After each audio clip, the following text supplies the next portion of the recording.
Hey guys, welcome to Coding 101, and this is the 24th day of 30 days of code, and in this tutorial we will learn about linked lists.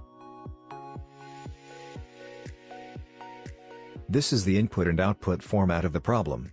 And in this tutorial, we will learn how to remove duplicate nodes from a non-decreasing list.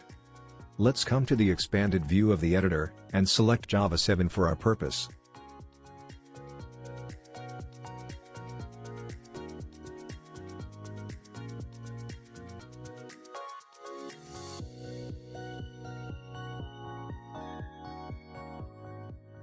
First of all, check if the head and next to the head is null. If yes, then we will simply return head.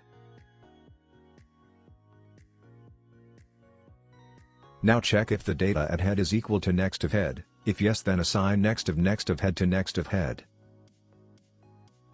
Then call the function with newly assigned head as the parameter, and if the above condition does not satisfy, then call the function with next of head.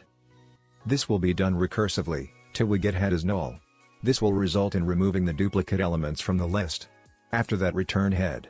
Now, let's compile our code, and see if we get the test cases working. Now submit your code, and along with that we have successfully completed one more day of 30 days of code. See you in the next video. Till then, please like this video, and subscribe to our channel for future updates.